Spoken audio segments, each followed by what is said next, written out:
आईना। सुहानी जी जो कि एक मध्यम वर्गीय परिवार में जन्मी लड़की थी, उसके घर के हालत बहुत ठीक नहीं थे। किसी तरह पैसे जुटाकर उसने अपनी इंटर तक की पढ़ाई किया, क्योंकि वह घर में सबसे सुंदर और थोड़ा तेज स्वभाव की थी।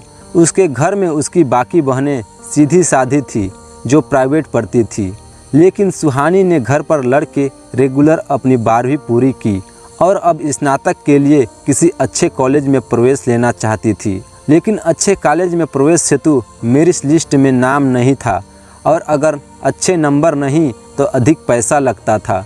डोनेशन जो कि वो भी उनके पास नहीं थी, लेकिन सुहानी बहुत ही महत्वाकांक्षी लड़की थी। कम समय में कम मेहनत किया सब कुछ पा लेना चाहती थी, इसलिए कभी कभी रिश्तेदारों से उधार ले लेती। क्योंकि सुहानी सामान्य परिवार से थी, उसकी लालच की आदत बढ़ती ही जा रही थी, जिससे उसकी माँ बहुत परेशान रहती थी और हमेशा उसके लिए चिंता। सुहानी जी की माँ पार्वती हमेशा उसे समझाती थी कि बेटी, सफलता के लिए कोई भी शॉर्ट रास्ता नहीं होता है, बल्कि सफलता और कामयाबी हासिल करने के लिए कड़ी मेहनत और लगन लगानी पड़ती है। लेकिन उसको कोई फर्क नहीं पड़ता था। उसके शौक भी बड़े महंगे थे। श्रृंगार की चीज़ों से लेकर महंगे मोबाइल फ़ोन और कपड़े, खाने पीने और रहन सहन सब महंगे थे। इससे घर के लोग काफ़ी परेशान थे, लेकिन पिता की आमदनी इतनी अच्छी नहीं थी कि उसके सभी महंगे शौक पूरे किए जा सके। ऊपर से 3 भाई बहन और थे। पिता को उसकी भी ज़रूरतें पूरी करनी पड़ती थी। उसने किसी तरह एक कॉलेज में एडमिशन तो ले लिया। वो एक डॉक्टर बनना चाहती थी, लेकिन पैसे की कमी के कारण उसने बीए में प्रवेश लिया। अब महाविद्यालय का पहला दिन सुहानी खूब सज संवर कर कॉलेज गई और क्लास लिया। शिक्षक ने भी अच्छे से पढ़ाया समझाया। 2-4 दिन कॉलेज जाने के बाद सुहानी अब लड़कों से दोस्ती करने लगी। उसको लड़कियों से दोस्ती पसंद नहीं थी। 1-2 दिन लड़कों से दोस्ती हुई। उसकी अब सबके साथ घूमना, खरीदना करना अब उसकी आदत सी बन गई थी। इसी बीच सुहानी की दोस्ती साहिल नाम के एक लड़के से हो गई। साहिल हमेशा ब्रांडेड कपड़े पहनकर और महंगी बाइक से कॉलेज आता था। देखने में बड़ा स्मार्ट और हैंडसम लड़का था। उसके कई दोस्त थे। वो उन पर काफ़ी खर्चा करता था, खूब खिलाता पिलाता था। ज़रूरत पड़ने पर पैसे की भी मदद करता था। सुहानी ने साहिल से खुद ही दोस्ती की थी और वो उसे महंगे रेस्टोरेंट में लेकर जाती थी। खूब खाते पीते रहती थी।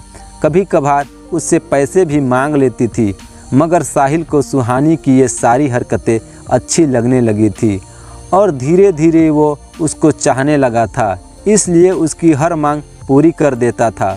उसने उसे काफ़ी महंगे गिफ्ट भी दिए। दूसरे साल में कॉलेज में वीरू नाम का एक लड़का मिला। उसके पास चमचमाती कार थी। सुहानी ने साहिल से दोस्ती तोड़कर वीरू से मित्रता कर ली। साहिल को उसकी इस हरकत का बहुत दुख हुआ, लेकिन उसने सुहानी से कुछ भी नहीं कहा। वीरू भी अब सुहानी पर काफ़ी खर्च करने लगा। साहिल एक शांत और समझदार लड़का था। उसने सुहानी के साथ कभी कोई गलत हरकत नहीं किया था, बल्कि हमेशा ही सुहानी को प्यार और सम्मान दिया था। लेकिन वीरू एक बिगड़ा हुआ लड़का था। उससे बहुत सारी बुराइयां थी। वह शराबी और नशेबाज भी था, लेकिन सुहानी को कोई फर्क नहीं पड़ता था। उसे तो उसके पैसे और गिफ्ट से मतलब था। उसकी सहेलियों ने कहा, सुहानी तुम बहुत ही गलत कर रही हो, वीरू ठीक लड़का नहीं है। कई लड़कियों के साथ उसने काफ़ी बुरा व्यवहार किया है, जबकि साहिल एक अच्छा लड़का था। लेकिन सुहानी ने कहा, जब तक सुंदर रूप रंग और जवानी है, इन बेवकूफ़ लड़कों को लूटने में क्या हर्ज है। तुम कभी किसी दिन बड़ी मुसीबत में पड़ोगी, तब तुम्हारी जवानी किसी काम नहीं आएगी, देख लेना। वैसे भी सुंदर रूप और जवानी सदा नहीं रहती है, याद रखना, उसकी एक सहेली ने उसे समझाते हुए कहा। एक दिन वीरू ने अपने जन्मदिन की पार्टी में सुहानी को भी बुलाया। पार्टी में केक काटने के बाद शराब की भी पार्टी चलने लगी। उस पार्टी में साहिल भी आया हुआ था, लेकिन उसने शराब नहीं पिया। वीरू ने होशियारी से सुहानी के गिलास में शराब मिलाकर दे दिया। फिर डीजे पर डांस शुरू हुआ। वीरू सुहानी के साथ नृत्य करने लगा और उसके साथ अश्लील हरकतें करने लगा। सुहानी ने जब विरोध किया तो वीरू नशे के जोश में उसके साथ जोर ज़बरदस्ती करने लगा। उसके कपड़े फट गए, वो चीखने चिल्लाने लगी, अपने आप को बचाने लगी। इतने में ही वीरू ने जोर से धक्का दिया कि सुहानी सीढ़ियों से लड़खड़ाते हुए नीचे जा गिरी। उसके शरीर से खून निकलने लगा, बहुत खून बहते जा रहा था, पर कोई उसके पास जाकर उसको हॉस्पिटल नहीं ले जा रहा था। इतने में ही शोर मचने लगा और ये खबर साहिल तक पहुंची। साहिल भागकर सुहानी के पास रोता हुआ आया। सुहानी बेहोश हो चुकी थी। साहिल ने अपने दोस्त की मदद से सुहानी को हॉस्पिटल ले गया और पूरे रात हॉस्पिटल में रहा। डॉक्टर ने बोला, खून बहुत निकल गया है, बचना मुश्किल है, अभी खून चढ़ाना पड़ेगा। साहिल ने तुरंत सुहानी को खून दिया और अपने घर से पैसे मंगवाए, हॉस्पिटल में जमा करवाए। 3 दिन बाद जब सुहानी को हॉस्पिटल में होश आया तो डॉक्टर ने उसे बताया कि उसके पति ने उसकी बहुत सेवा की है। जब साहिल होश आने के बाद सुहानी के कमरे में उससे मिलने गया तो सुहानी उससे माफ़ी मांगने लगी। उसे अपने गलती का एहसास हो चुका था, लेकिन साहिल ने कहा, माफ़ी क्यों मांग रही हो? जैसे मुझे छोड़ा अभी वीरू को छोड़ दोगी, फिर किसी और से प्यार करोगी। तुम्हें प्यार नहीं, पैसा चाहिए।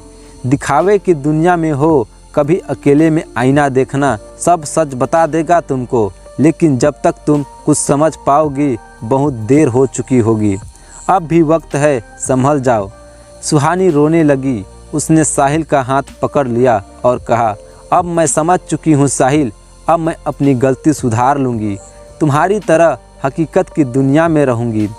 साहिल की आंखों में आंसू थे। उसने कहा, मैंने एक मानवता के नाते तुम्हारी जान बचाई है, मेरा हाथ छोड़ो और मुझे जाने दो। लेकिन सुहानी ने उसका हाथ हमेशा के लिए थाम लिया था। साहिल को पकड़कर बहुत देर तक रोती रही। साहिल को भी आंखों में आंसू थे।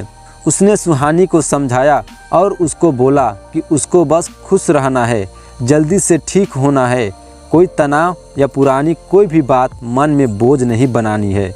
और उसने सुहानी को अपनी बाहों में भर लिया और हमेशा उसकी देखभाल और हर इच्छा पूरी करने का वादा किया और पूरी लगन से सुहानी की सेवा पानी करके उसको ठीक कर हॉस्पिटल से उसके घर पहुंचाया। और सुहानी के घर वालों से रिश्ते की बात करके दोनों घरों की सहमति से दोनों ने शादी कर ली। अब साहिल सुहानी को अपने साथ रोज़ कॉलेज ले जाता था और सुहानी भी पढ़ने में मन लगाती। साथ ही अब उसने किसी लड़के से दोस्ती नहीं की, बल्कि अपनी पुरानी सहेलियों के साथ पढ़ाई में मन लगाती है। घर जाने के बाद घर का काम निपटा कर एक सिलाई सेंटर जो उसकी ससुराल के पास है, वहाँ सिलाई भी सीखने जाती है।